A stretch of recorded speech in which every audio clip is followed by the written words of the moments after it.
the last minute. I'm unfortunate today, so bear with me. But I will introduce. Okay. Later. Oh no. Let me finish this. So number one, our working population must be able to support its dependence, which means we have to make sure our children have their children at the right time. That means spacing births, allowing parents to continue working and building the resource base for sustaining progress at household level. Number two, our youth need skills to be productive. This demands that we create an enabling environment for continued investment in quality education and healthcare for youth in order to unleash their potential. Number three, our youth need jobs and job opportunities in order for them to lead meaningful lives and effectively contribute to increased productivity and enhanced economic gains towards sustainable development. And lastly, governments must wholeheartedly commit to put in place and implement supportive policies, rally agencies and stakeholders behind all these efforts, and be accountable to deliver on its development commitments. So it has already been proven that these four actions, when combined together, can make economies and countries fly. We have seen it happen the world over, from South Korea to Singapore. And now it can happen in Africa, in Senegal, Kenya, Tanzania, my own country, Nigeria, and Niger, a sister from Niger just spoke, and a number of other countries. If we make the right decisions today, Africa can thrive tomorrow. So it really does not matter whether we call this move a new narrative or a demographic dividend. What matters is that we believe Africa can. So before I begin the questions to the panels, to the panelists, I've just been requested to introduce Jean-Pierre Joran. Okay, sorry about that. He is from the Institute of Research for Development, IRD, in France. Welcome, Jean, and apologies for not having this in the list, your name in the list. So let me begin. I'll be standing and sometimes sitting. If I'm able to stand for an hour, it's good. Let me begin with one of the panelists, I guess maybe Kathleen. So the title of this talk is "The Generation That Could Transform Africa Has Already Been Born." Can you tell us more about this truth? Good afternoon, everybody. It's very unfortunate that we are talking with the youth, and I don't see a lot of youth around with us. They should be listening. This is the time to prepare them. This is the time to mentor them. You see, it's very unfortunate. I hope next time we'll have the youth around us, and we act as mentors. It's very true. It's very, very true that the generation that could transform Africa is already here with us. But mind you, that could transform Africa. Why? Right now, we have, Africa has a very unique resource. 70% of our people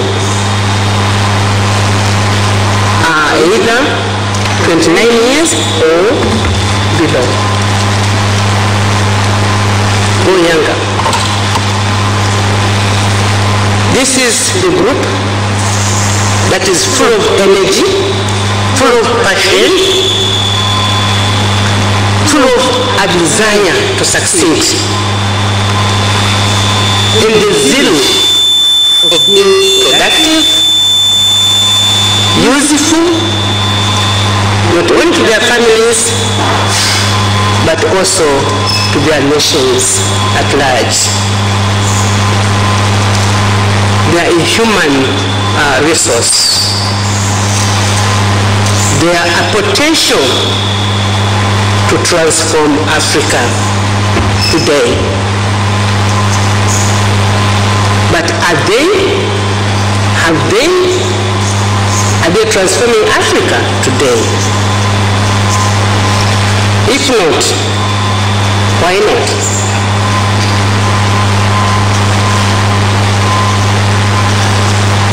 What did this generation need to be able to transform Africa today? What didn't we do to them that makes them not able to transform Africa today? I imagine we should have given them quality and relevant education for their livelihood and the livelihood of their nations. Good health for transforming Africa, to have the energy necessary to transform Africa. Skills that they would have used to transform Africa. Conducive systems to support them to transform Africa. Conducive policies to support them to transform Africa. That would have made them a useful resource today. Also, good governance would have enabled them to transform Africa today. It seems we have missed the opportunity because we have the youth today and yet they are unable to transform Africa. And that is why Africa is where it is, developing and underdeveloped. But we shouldn't lament over spilt water. If we can make the right decisions now, then we'll have a productive, employed, self-employed, and job creators of groups of youths and adults of tomorrow. So let us do it now to our young generation for the tomorrow, so that our youths tomorrow can transform Africa. But for today, we have missed out. Thank you. Thank you very much. Kathleen, I'm still struggling. I don't want to be negative that we've missed. I think we're striving so that we don't miss this opportunity of tapping on to this.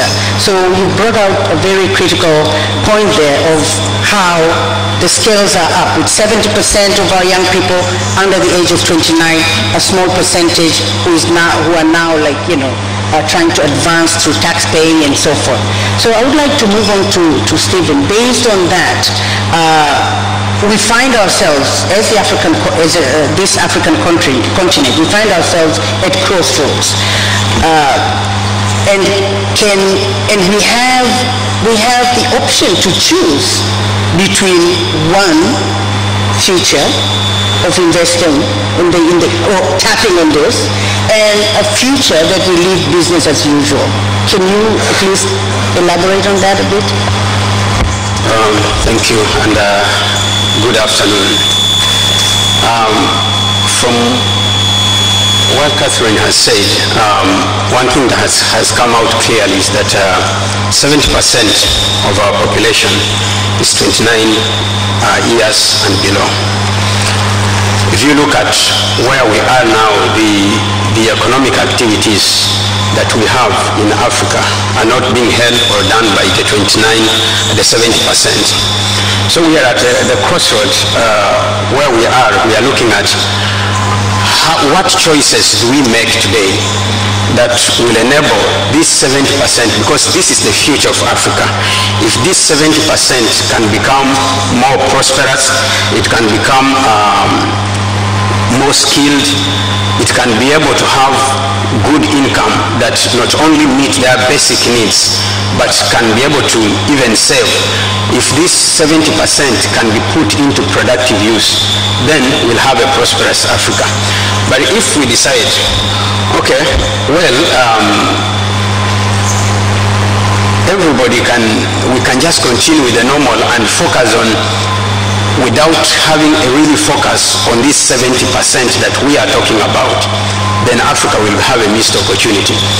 The 70% are giving us an opportunity that as we move into the future, if there is good investment in them, then in the future, this 70% will be a big productive population that will empower Africa even to meet all the challenges that they are likely to meet in the future. So let's not miss this opportunity, because the opportunities may not last forever. I would like to add on to the same question. When you talk about prosperity, what are these ingredients of prosperity that you're advancing here? I would like to say first that yes, I belong to IAD of France, but I come from the Caribbean, and I've been a long time member as a volunteer at the International Board of IPPF. Okay. Yes, Africa can, but what to do and what not to do is what I want to say. If we look at the experience of Kenya, Kenya started family planning in 1970. At the same moment that Korea, Mauritius and so on started. 50 years later, Mauritius have completed this fertility transition, and they are now at 1.5, 1.6 children per woman, like Korea, Singapore, and many other Caribbean and Latin American countries. Especially in Kenya, the number of children per woman is still 4 after 50 years. Okay? What mistakes have been done and what we should have done and we have not done. If we look at the family norm and ideal number of children, according to the survey, in Kenya, like many other countries, the average number of children desired given by the youth, 15 to 19, is still 4. Okay? The major change will be not to deny what the parents have done and the grandparents have done, but to enter in the modern world and to be sure that the children you have, 1, 2, 3, 4, according to your choice, okay, are sure to be granted by their parents the education you need. The demographic dividend is only possible if this generation, the generation of today, which will end its reproductive year in 30 years from now, adopt new norm, family norm, adapted to the modern world and adapted to the requirement of high-level education they need. If, like that has been the case in Mauritius, you don't stabilize and even decrease the number of births per year, you will not succeed to do at the same time good education at the primary level and secondary and tertiary education. You have to make a choice. So the choice is mainly, okay, that this generation adopt new family norm according to the new need of education in this modern world.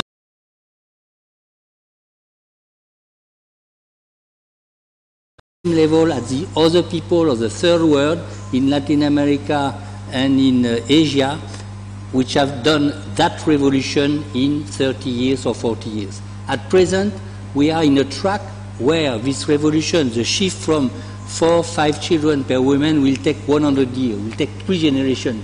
This is the speed at the moment. If we don't adopt the speed which has been adopted in Latin America, the Caribbean and Asia, for this generation, after 40 years of mixed results in Kenya like in Ghana, we will not succeed and we will not achieve what we want to achieve for this generation. Thank you very much, John. I think you've brought up important issues on the pace, and the pace within our own cultural, political context that would be very relevant, a pace that would be determined by, I think, individual African countries, that would be generated from within, because we may go we want to ensure that we take into account the different pieces that make a society a real society. So thank you for those remarks, and I am shifting gear now for what John has just talked about, to you, Michael. I mean, people have been talking about the demographic dividend for many, many years. What is it that makes this agenda special now and very special in Africa? Thank you so much, and good afternoon. I think I'll pick from where Jean left, and the question that has been asked is why we need to act now, and it's one of the reasons why we are seated here now, because of the existing opportunities that we have to transform the current population that we have for young people. We are talking about 200 million Africans between the ages of 15 to 24, that accounts for around 19% of the world youth population. So this 200 million Africans presents an opportunities for action now. And this opportunity means we need to invest in them, for them to be transformed, and also invest in them to become less dependent in the future. So if we don't act now, we are more likely to have what is called the demographic curse instead of the dividend that we have. So the whole discussion around demographic dividend and why we need to act now revolves around that future vision for Africa. And that vision, as we have been hearing since morning, needs to be tapped now, and the narrative changes from talking, because a lot of acres and acres of literature has been written on demographic dividend with maybe less action. And if you look at the four areas, they're like a wheel that is cogged, and they're linked together, which means if you push one, it will push the other. If one is fixed or it is on a stationary position, the others will not move. So the linkages means that we must act on those four areas. Invest in health for young people now, also invest in their education, at the same time create job opportunities for young people. But above all, which I think should be a cross-cutting issue, is good governance that will help us now harness this demographic dividend. And that is why we really need to act now, and time for action is now. If we don't do it now, then we'll more likely have a demographic curse, which is the flip side of the demographic dividend. Your work is you're working with young people, and I know you're excited. You're also young, maybe not below 29, but no, you're not my age. So can you just share that excitement that you have and the optimism? I don't want to call it curse. Give us that optimism. Do you see the youth in Africa enthusiastic of taking the responsibility to pursue education, to get whatever opportunities they have, the eagerness to transform themselves and transform Africa? Because it's got to be two-way. Do you see that with your work with young people? Okay, thank you so much. I'm here because of the eagerness of young people. When we met at the AU Summit in January last year, when the AU was launching the roadmap, we had the discussion on demographic dividend, and it appeared like a technical language that many young people could not understand. It could be, for many young people, they could see this is for the economists to do planning, or this is maybe the language of the policy makers, or still it could be the language of the legislatures. But now it is exciting because the conversation resonates with many young people across Africa. If you even check online and look at the hits and how people are carrying out activities around Africa, mobilizing around demographic dividends, it shows that it's an excitement. And this excitement comes from the proven evidence that we've seen from the scientists today, that shows that if we invest in these four areas, the possibility of tapping on the opportunities that we have in Africa is very high.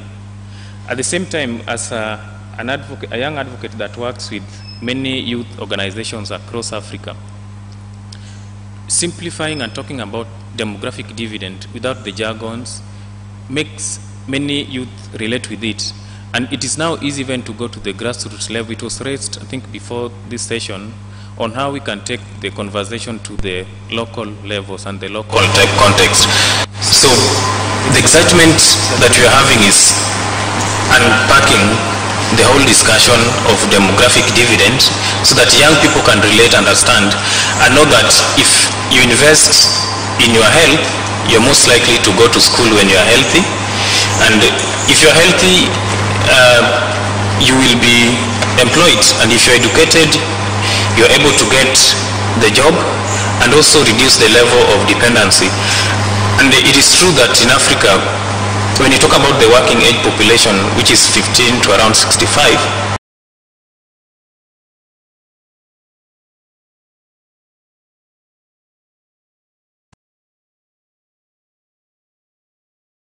in these areas, it will easily reduce the level of dependency.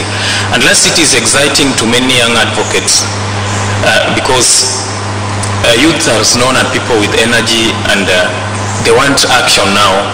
So with the evidence that we've gotten through the demographic dividend, it is easier to approach the policy makers, it is easy to mobilize, it is easy to advocate and push for investment in these areas. And a good example could be like in Kenya, pushing for accessibility of healthcare services and also quality education. And these are some of the things that we've seen even in the case of South Africa, where young people are pushing for fee must fall. So this makes it very exciting for us. And lastly, an example also coming from Zimbabwe, where the level of literacy is very high, but the low employment opportunities are very few. So young people are able to relate education and job opportunities, for example, and good governance. So this makes it an exciting opportunity for young people across Africa. Thank you very much, Mike. And I would invite other panelists as we discuss, to come up with examples in the 4 pillars or the 4 areas that we've been talking about: education, health, jobs, good governance, issues around child spacing that Jean just introduced us to. And I would like to share an example from Tunisia. Tunisia had made strides in the timing and spacing of births, meaning births per woman declined from 6.2 in 1970 to 2 in year 2000.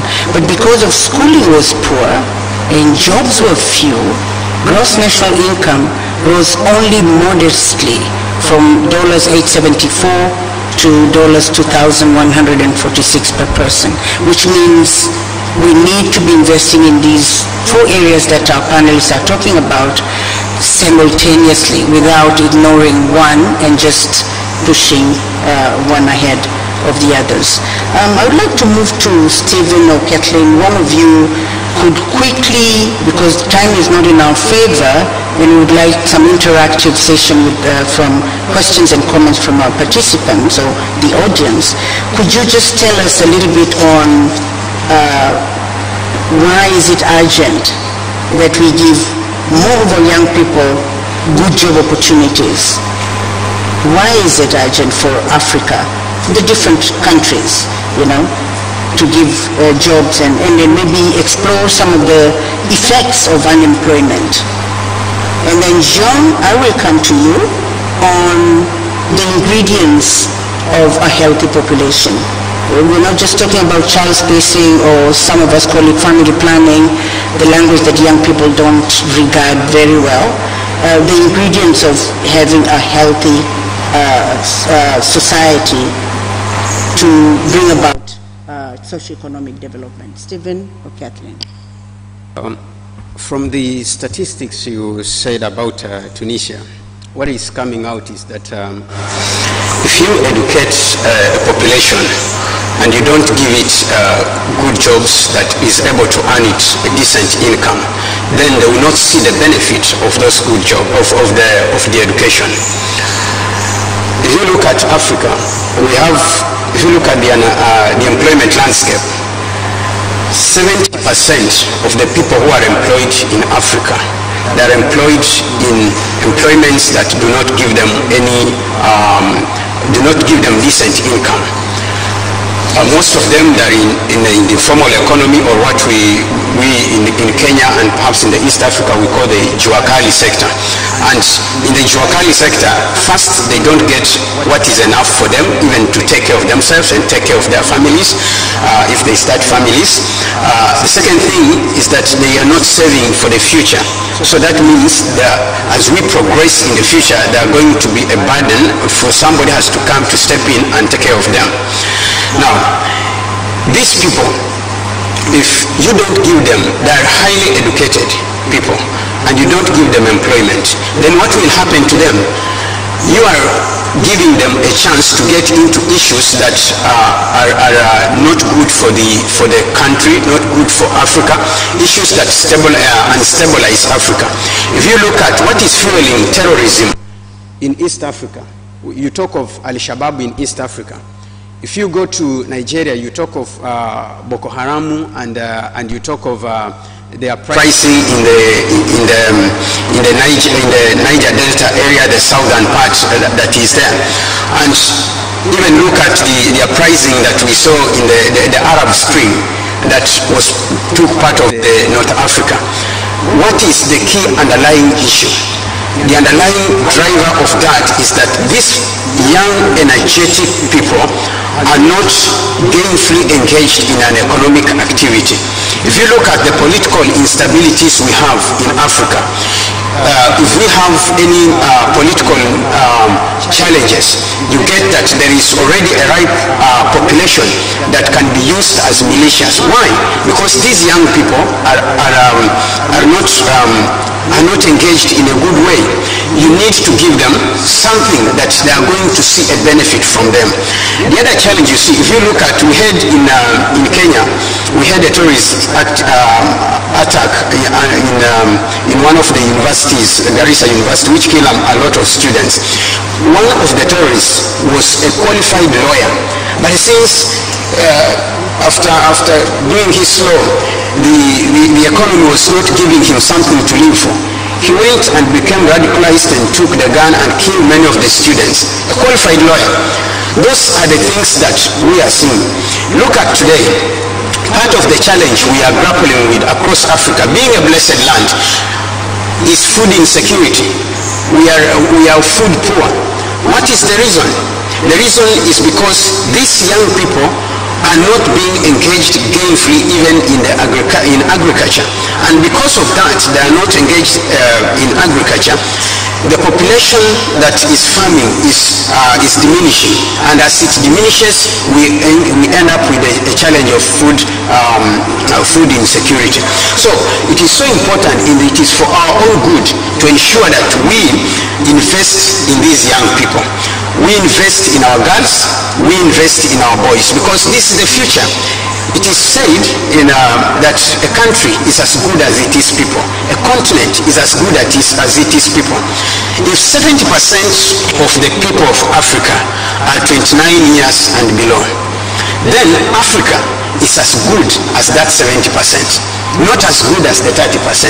So if you make the 70% productive, if you give them employment, if you create jobs for them, if you are able to transit those ones that are in the jobs that are in the working poor, in these informal jobs too, you transit those ventures, those businesses, the entrepreneurship that is there into work that is able to afford them a living, then that's how good Africa will be.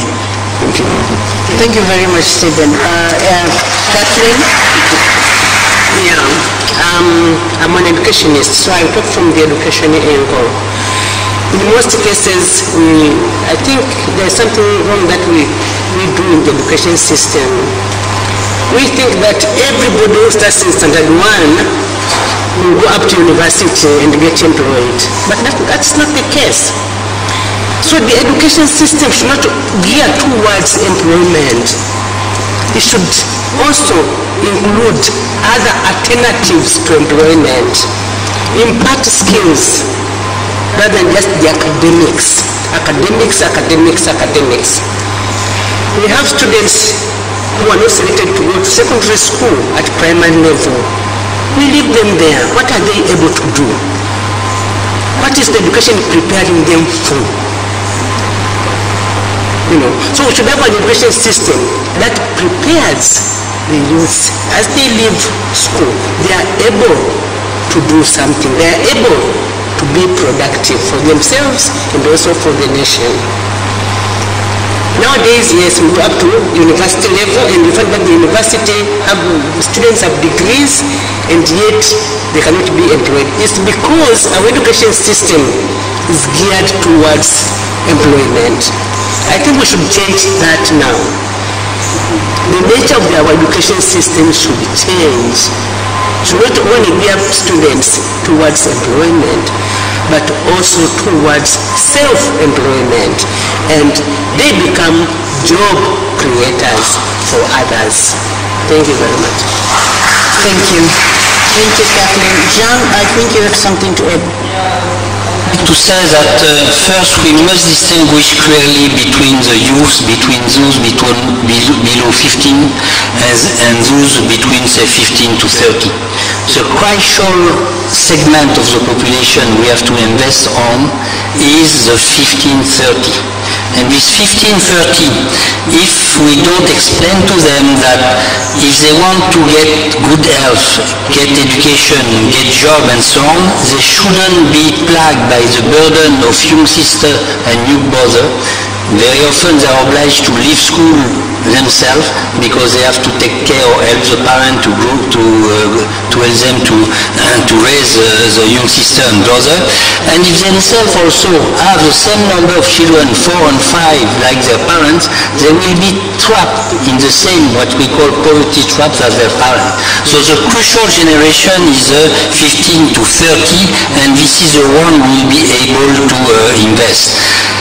Cost, there is no universal health coverage at the moment, okay?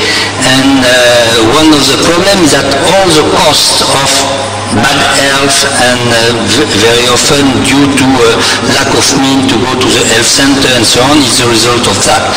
Now my question is, at present the government, this has been said this morning, have made many speeches and so on. Kenya have changed its population policy not so long ago, which is a good step, okay? But in terms of visible impact, okay, and in terms of speed of change, in terms of family norm and in terms of society, there are progress, but these progress are very slow compared to the challenge the country are facing in terms of job creation and so on, okay? So my question is that what the youth organization and what the youth organization can do to press the government to act more effectively in terms of providing, for instance, universal health coverage and to get jobs. The last point, which is very important, you talk about Tunisia, about spacing births. The program of Tunisia wasn't a program of spacing. It was a program of managing fertility, and managing fertility means use spacing and stop when you are at a certain age. And the educational system in Tunisia was quite performant with a lot of educated people, but the job were not there. So it's why we have the Arab Revolution and so on. So this is a lesson we have to be reminded. Thank you very much, John, for the clarification. So I think we're looking at we are kind of swimming in the discussion that brings the young people at the center. How can we get them motivated and be great advocates for change, for better lives for them, because they're the majority. And we also have on the other side the challenge of getting information first and foremost around reproductive health, because when you talk about 15 years and above, we're actually talking about their reproductive health. Previously we heard about teenage pregnancy, we heard about early marriages. When I talked about cultural context, some of these become challenges in the demographic dividend or in demographic transition. So I would like us to explore some of these issues when we talk about young people in a situation where governments or our communities are even not forthcoming in engaging young people, enabling them to participate in determining their own reproductive health needs and make decisions on whether or not they want to have children and have children now. We're in a system where we do not think that is something they ought to be responsible and demand services and demand support. So can we look at this composition of young people vis-a-vis the issues around child spacing within our own cultural context, some of the challenges that come out of there, because managing fertility, a decline in fertility does spur an economy of a country. It saves resources for those resources to be invested in quality education, quality care. So can we look at that young person in Africa around these issues of, spacing and right to information and so forth? Who would like to start? Jean? I would contest the youth spacing, okay, because we have insisted so much on spacing over the last 40 years that this is, in my opinion, one of the reasons compared to other parts of the third world why fertility has not declined. When you look, for instance, at spacing, and if you look, for instance, as a country like Niger, even if you don't have teenage pregnancy, okay, you start childbearing at 20, okay, you stop at 41, 21 years of 21 years of reproduction, and you pass correctly 3 years apart, okay. 21 divided by 3 means how many children? 7. This is the actual fertility rate of Niger. So we have to not to talk about spacing, but about managing, take your responsibility vis-a-vis your own children to make sure that your children has a better future than your future and the better life that your parents have. And as you mentioned rightly, youth should define themselves their need according to the changing world where opportunities are limited. We mentioned previously that 70, and in many countries more than that, of the labor force is employed in informal sector with low income. This can be improved, and when we look at the aspiration of these youth, very often they don't need a lot. They need just to have a decent life, okay? They need to have a more or less regular job so that they can build a family responsibly and have 1, 2, 3, 4 children, the children they want, but they have to define that themselves, and they have to put pressure on the government to have universal health coverage and to have the right program of education and training at all levels, not only at the tertiary level, but only to build their own enterprise and their own business. Thank you very much. So I think we'll leave the issue of spacing and family planning, and I'm assuming when we talk about spacing, Jean, is also, we're assuming that we probably have girls who would start bearing children at a later age, and that's our wish. But you're very right, if they start at 15, we still are going to be having the majority as young people. For Tanzania, 63% are under 25, and recently there was a report that says by 2035, 17 years from now, Tanzania will be having like 77 million people. The total fertility, that means the average number of children per woman in the reproductive age, is going to be 4.1. Right now, we are at 5.2. Progress is slow. I'm sure it's not just unique to Tanzania. So let's move on after Jean. I'm sure, Steve, you probably have something to add on to that. Without going into the family planning, spacing kind of discussion. Thank you. Yes, I'm not an expert in the family planning matters, so I'll not go there. But this is what I know, that there needs to be a balance between the children you have and what you can take care of, how productive you are economically, so that then you are able to give these children a quality life and a quality future. That balance should be there in Africa. And an interesting thing is, if you looked at Africa and you take, in Africa we have urbanized populations and even populations that are in very developed areas within Africa. If you come into Dar es Salaam, there are neighborhoods that you see that are developed and people who have good economic power do live there. If you took that population and looked at its fertility rate, and even if you went to Europe where you have a developed economy and you looked at the fertility rate, there will be no difference. There will be no difference.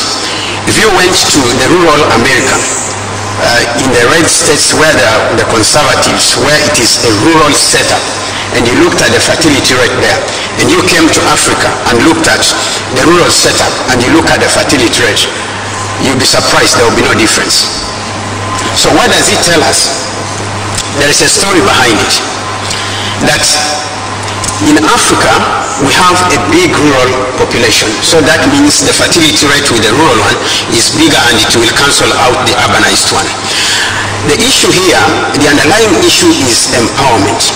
This other population is economically empowered, it is well educated, so then it has the information it needs to make a decision about what type of lifestyle it wants to live.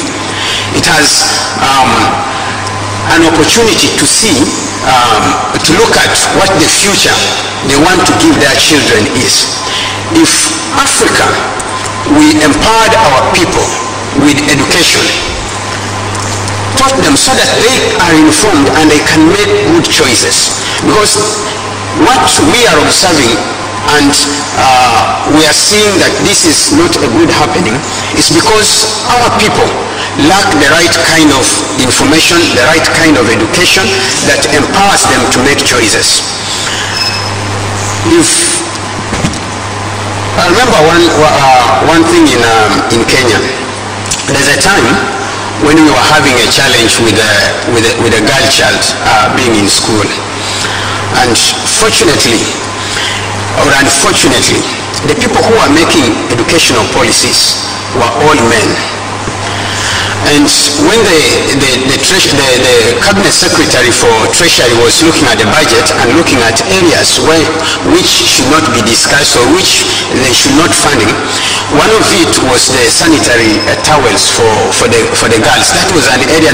He was a man, and all the people in the committee, in the parliament and everything were men, so they could not think about it, the effect of it, until we got women who had been empowered. One of them is our current judge in the Supreme Court, Njoki Ndung'u. When they got into parliament, they said, wait a minute, why are we having most of our children girls dropping out of school and getting married? They went, when these girls reach a position, when they get into transition and the natural course of life takes over, they're not empowered to know how to take care of themselves, and so they get ashamed to be in class. And because they got ashamed to be in class, then the only option for them is to be outside there. And once they are outside there, they start feeling like they are mature people, they can start a family. So to me, we need to empower our people. And I don't know, just to look at why is it important to empower people, give them good jobs and give them good education. I don't know if we have people from Europe here who are grappling with the migration from Africa and are thinking of, oh my God, how do we stop these people from Africa, these young people, these people going over the Mediterranean and reaching the Malita and taking over Italy and all that. The answer is simple. Our people are leaving Africa because the opportunities are being shifted to Europe. When you come and invest in Africa and you take the raw material from Africa and process them in Europe, where are the jobs? The jobs are in Europe. So the people will simply follow these jobs where they are. If we gave those jobs to our youth and gave them the information that can help them make decisions, then our people will stay here and these challenges we're talking about will be done away with. Thank you. Thank you. You brought up an issue of empowerment, and we have like 20-something minutes. We'd like to open this to the floor, but I would like to kind of zero it into the other key action area that we were talking about, which is good governance. When you talk about empowering young people, educating young people, providing them with the necessary amenities so that they become responsible, productive, competitive adults or citizens of any country, you're also talking about governments enabling policies, programs that use data and so forth to be very responsive. So I'm posing this question across the panel. Anyone can respond to. Do we have the governance in Africa that is answerable or is likely to be accountable to young people? You know, when you talk about good governance, can we have some examples that actually look at young people and say, we need this is how we're going to, we have to be maybe transparent and so forth. Can we look at that, the good governance part? Because I think it partly contributes to the shift of young people leaving the continent to cross seas and oceans to be subjected to modern slavery and so forth. Can anyone attack that? Michael? Thank you. I think from my experience, most African governments have good intentions, some of the best policies on paper. And I mean on paper, if you read the demographic dividend roadmap, perfect. If you look at the African Union Youth Charter, it's perfect. Look at the Abuja Declaration. But the real challenge is on implementation and follow-up. So what we need the governments to do for African youth and even the old and children is to implement these policies that are in place and review the ones that are not responsive to young people. Of course, there are some good examples, like Kenya has just reviewed its curriculum. I think that's a very good example that promotes accountability for young people. So if we could have a mechanism of tracking these progresses based even on the African peer review mechanisms, it will be a big plus for the African continent. Yeah, thank you. Thank you very much. John, do you like a minute, because I'm opening it up for discussion. The concept of empowering young people is exactly the right concept. Now what to do for that? And there are examples in some countries like in Benin, and we have a representative here from Benin, of youth parliament. Okay? You have youth parliament by side of the normal parliament. Now is the problem, what is their power, what they are able to say. Now review curricula is another way to empower youth. Now to have empowerment component in agricultural extension program is another component. So now empowering young people should be detailed in many actions at various levels, at the top level, parliament level and so on, and also at the grassroots level. And this is what we have to look for. Thank you very much. Ladies and gentlemen, we're now opening it up for questions, and I'll actually have a question for one of you seated here. Should we begin by, I heard when we ended this during tea break, just before tea break, that this is all about women, women, women. So may I start with the gentleman there? I'm glad that I'm the first one to talk. I would like to ask a question, I think, to Catherine. Catherine, yes.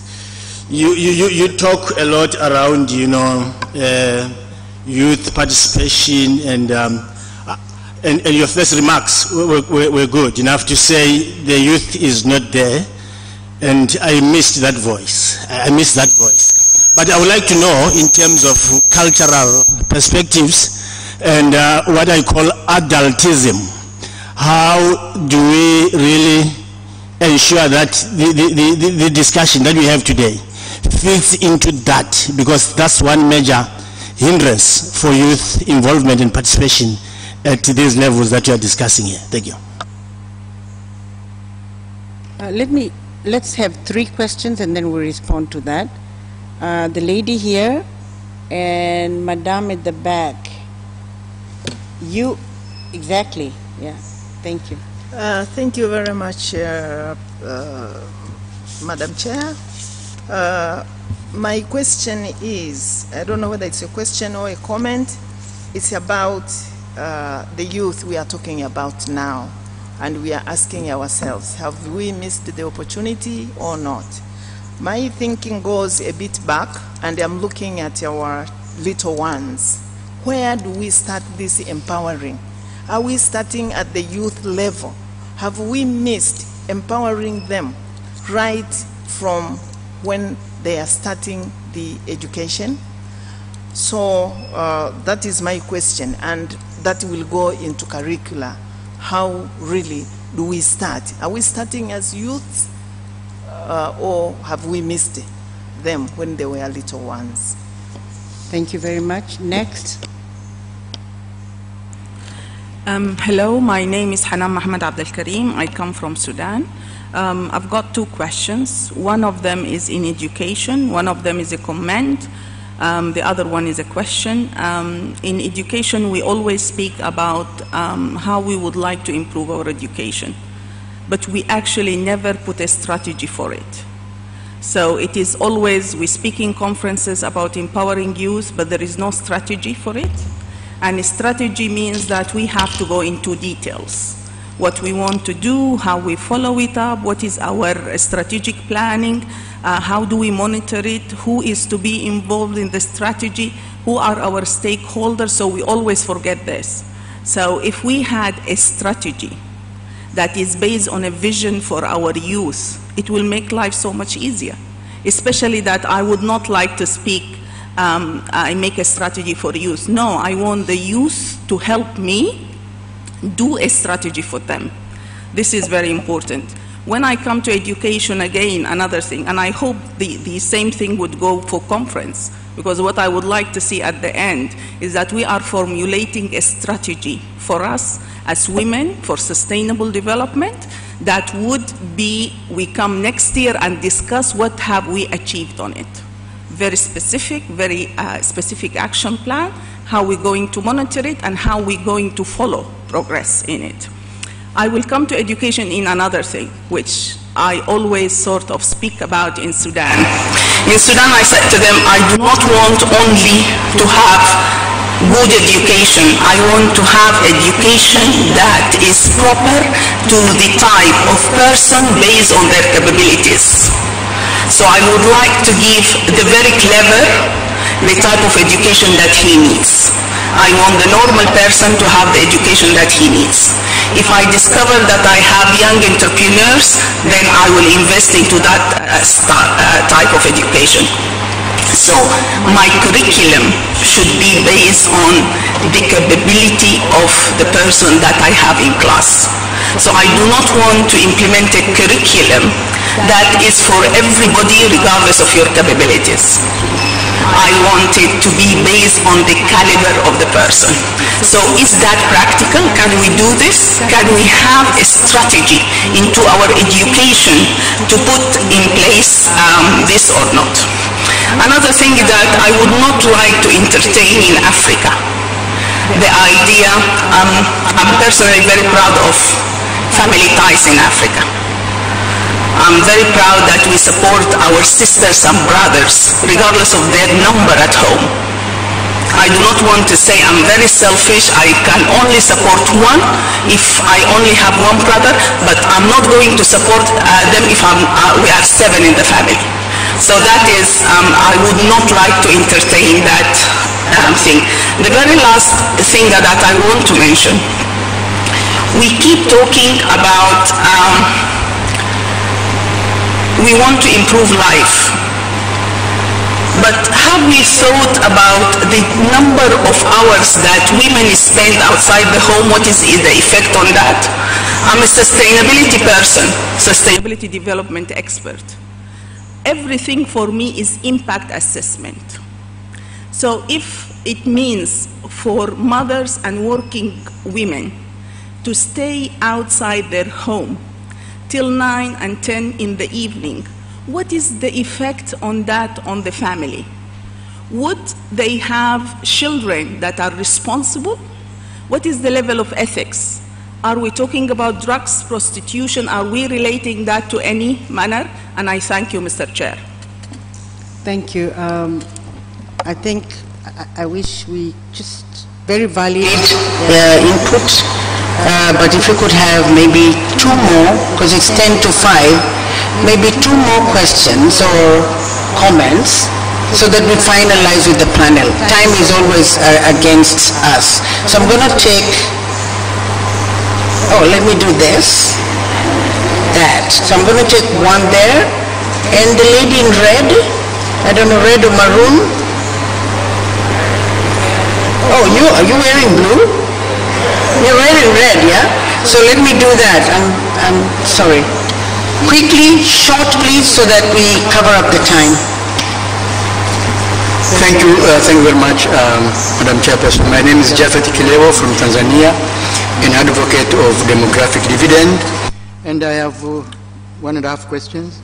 The first question is, you are saying that the generation that will transform Africa is already born. And that means the generation that is not yet born will enjoy the demographic dividend. And my question is, how do we keep this going? Because the population pyramid bulges at the center. How do we keep this population pyramid always bulging so that we enjoy the demographic dividend all the time, forever? That's question number 1. Number 2 is, we have been saying that we need strong policies in order to achieve the demographic dividend. In Tanzania, we have a population policy. What is in the population policy that I know is about family planning or use of contraceptives in order to reduce maternal mortality, not necessarily to reduce fertility. What message goes to the policymakers and to the women? Are we going to reduce fertility? The policy and the women are not interested in fertility reduction. They are interested in reduction of maternal mortality. If you go out there trying to say, we are reducing fertility, no one will accept that. But they will accept, men and women will accept reduction of maternal mortality, because that is the one that hurts people. So my question is, how do we make this happen? Thank you very much. Final question, and I think my panelists, I'm not going to point out who to respond to. Whatever you're comfortable with, please just go ahead after the last question. Hello, my name is Judy Bakani. I'm a professor of hematology at Mumbuni University here in Tanzania. So mine is more of a comment rather than a question to the panelists, and it's really one of optimism. I think a lot of African countries, governments, have done a lot in terms of implementation of investing in the youth. And as examples, you've seen an increase in the expansion of normal university intake, with an almost 100 to 300% increase in the number of students who go into universities. In addition to that, going to the comment that was made by the member from Sudan, is the issue of focusing and specializing training. And in this instance, examples like the African Institute of Mathematical Sciences, the Nelson Mandela Institutes of Science, are examples where governments have invested in focusing and fast-tracking people who have extreme capacity or extremely well qualified to go the fast-track route. So I think in terms of implementation of policies and investments, I think we have to acknowledge that this has been done. There are lots of areas that need to be improved, but I think we have to acknowledge that. The second thing is, I think, with regards to scientific output, I do, and I may be wrong, but this is not just limited to Tanzania, but you can see across Africa that there is an increase in energy and optimism amongst the scientists who are below the age of 40. I think Mary Maige and a lot of the science academies have invested quite significantly in encouraging young academies, and you can see the optimism and the drive that is there, that is independent of how much they're getting paid as a salary and how much they're getting paid. And I'm not saying that those things are not important, but I think that if people are interested, they can do things irrespective of how much they're getting paid and if they're given the right platforms. And finally, it's really to look and see I think one of the comments that was made by one of the panelists is the whole immigration or migration outside of Africa. I think what is being seen and is not really recognized is that there is a reversal as well, and there is an increase in people who have been working outside of Africa coming back to Africa. And in addition to that, what is also very interesting is that there is energies that are occurring where scientists in Africa or individuals in Africa working very closely with Africans in the diaspora. And I think these are the kind of things that need to be recognized, encouraged, and looked for ways to see how these can be supported. Thank you. Thank you very much for those very optimistic comments. We'll make our journey to demographic transitioning to dividend, just banking on those hopeful areas. Thank you so much. Lifted my spirit.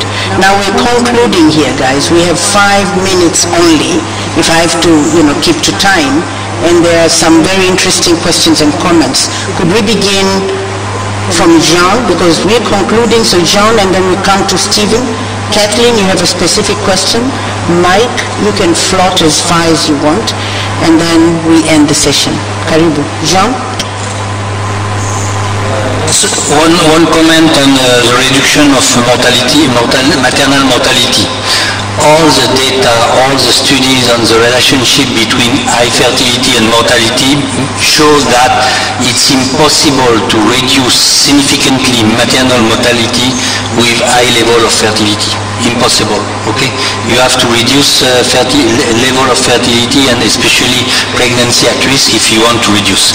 I agree with you that many people in Africa in general are not interested in limiting and so on, but time have changed, and I think that the focus should be on the future of children. The future of the children this generation will have. We have to focus that and to make sure that these children has a better condition of living and a better future of their parents. And I agree that we should remain optimistic, but we shouldn't be naive and and complacent about the challenge to be faced. Thank you.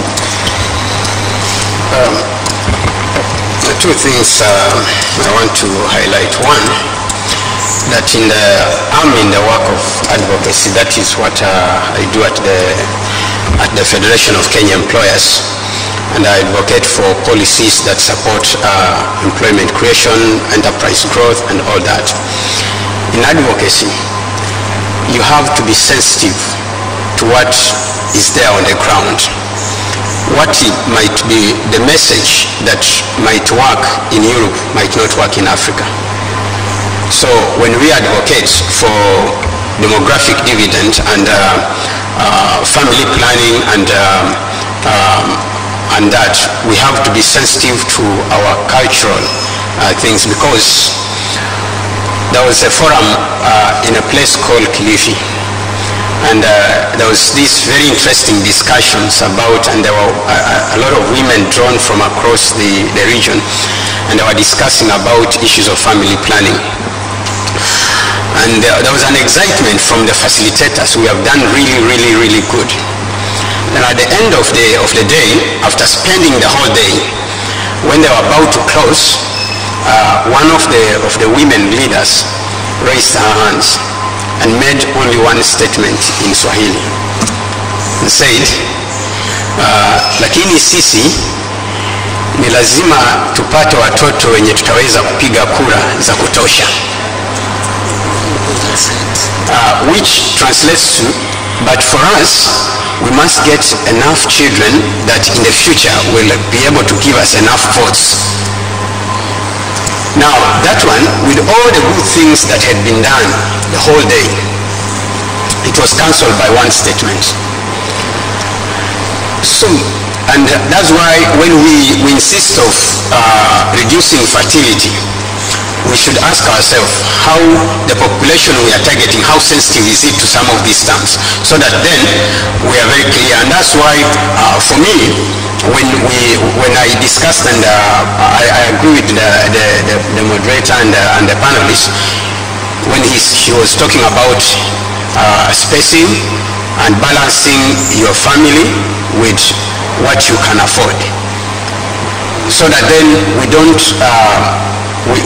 get it being eroded by what already exists, because I mean, the experiences are different. What is in South America, what is in North America, what is in Europe, and what is in Africa, there are differences. So we should take that. Second thing, when you look at Africa vis-a-vis the rest of the world, if you look at Europe, much of Europe is aging, Africa is still young. It is even projected that as we move to the future, the global supply of labor is going to be Africa. And what that means is that if we get it right in the health status of our people, if we can invest in their education, and when we talk about education and skills, it's not just the normal kind of education, it's education that is linked to the needs that we are going to have, the revolution that we are having, linked to our industrial revolution, linked to the technologies that we are having, education where even the businesses and the employers are supporting these people to have experience in their industries, education that empowers our people not just to have academic papers, but to be able to solve the challenges that we are being faced. Then Africa is going to be the economic powerhouse of the future. Africa, in actual sense, holds the future of humanity if it is empowered well. Thank you. Thank you, Catherine. Yeah, there was a question on youth not being there. That's not true. We have the youths, but they do not have the capacity to transform Africa. We do not prepare them properly to transform Africa. The 70% is here with us today, but not able to transform. For transformation, of course we have a few of the youth who are contributing towards our economies and so forth.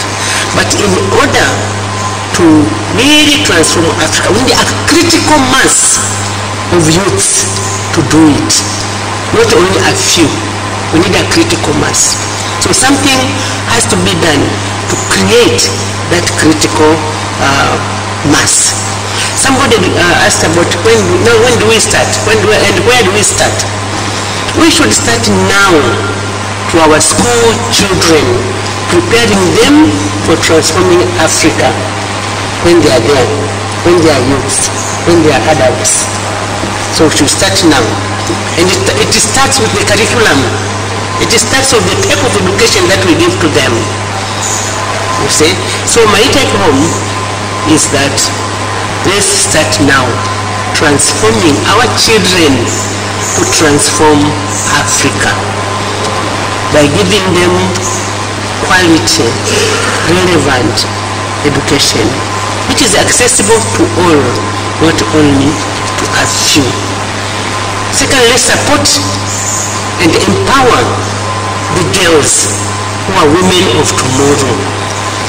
On the average, they are the ones who have a high rate of dropout from school, which means if we leave them not to attain the proper education to the highest level, then we'll be dealing with only half of the population, which will not give us the transformation that we require for Africa.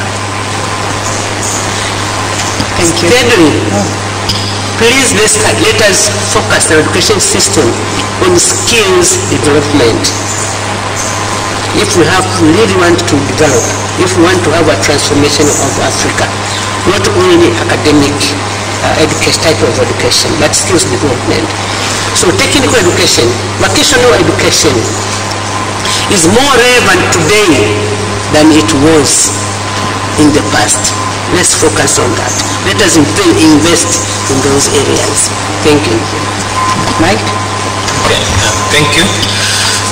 For me, two key messages. One, I'm very hopeful and optimistic about African future. I think a lot has been done, and I agree with the speakers from the floor. We've expanded the education.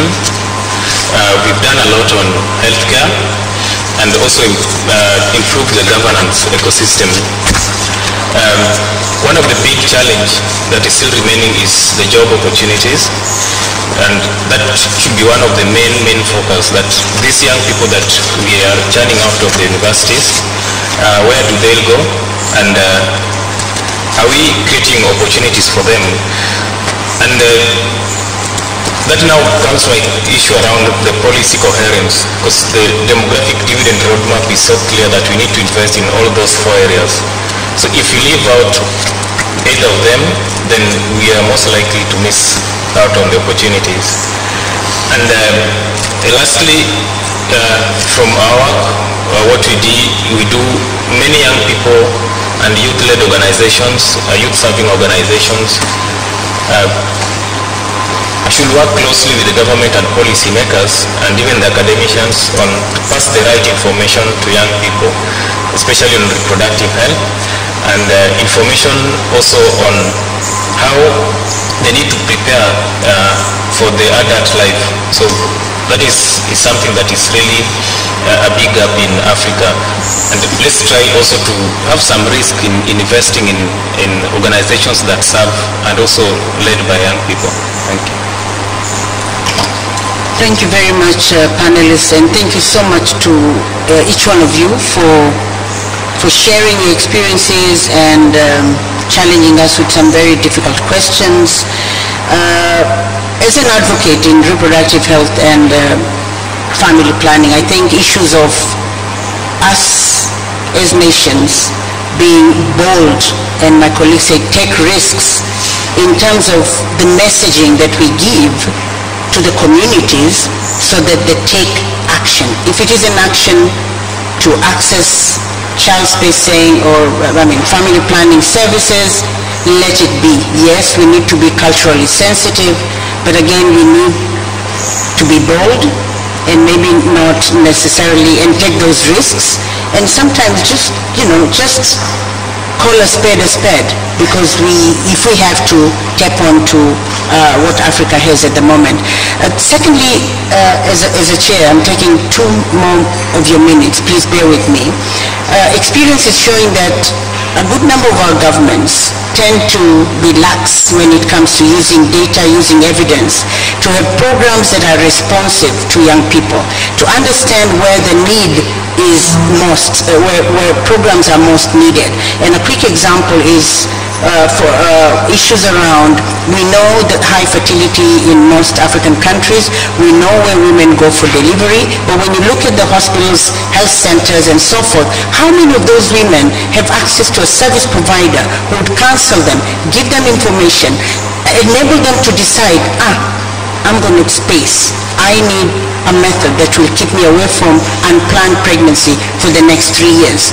That's a high impact intervention that we could implement and gradually see healthier women, healthier mothers, healthier children, and so forth. We've got good policies. They've talked about what is it that we can do to drive the policies to action. I think enough about policies right now. I think we need to put strategies, frameworks, things that will move, and put the resources in the implementation of those policies. So ladies and gentlemen, I think experience in life has shown that when an opportunity shows up, it is important to seize it. So this panel and the wealth of the input from you all have further underscored the urgency for Africa to seize this opportunity and make the best of it. I think we must invest in all the relevant areas that we have discussed this afternoon as we strive to improve the quality of life of our people. It is about making critical and far-sighted decisions, sometimes unpopular political decisions now in order to build the Africa we desire. And remember, the future won't wait. So ladies and gentlemen, this is a once-in-a-generation window of opportunity. Our youth can be the generation that will transform Africa. And we need, borrowing from my sister across the room, we need to be optimistic. We need to believe that Africa can. Thank you very much.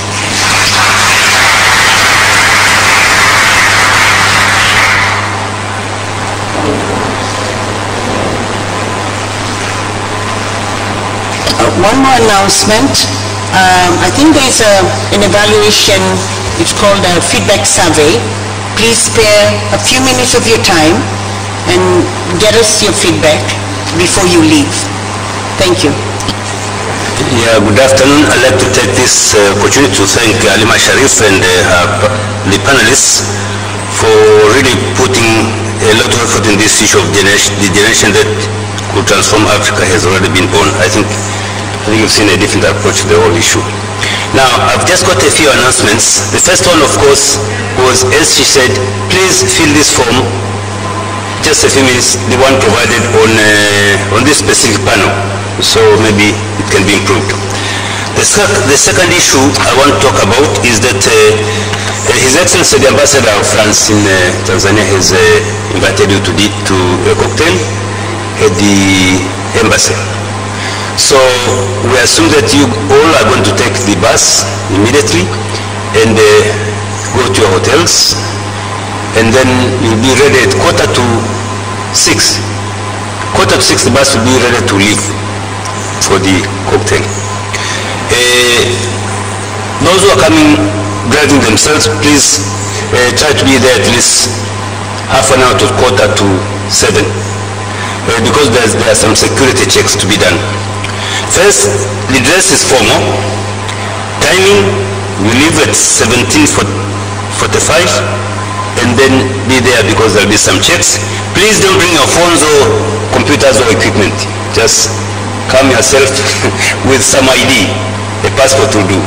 Because we are going to go in the embassy, and for some reasons they are very anxious about going with such things into the embassy. So make sure you bring your ID. And please, if you have not been registered in the conference, don't bother going. Really, the list is there for those who have been registered online. So we don't want to embarrass anybody. So please have a good evening. Thank you very much.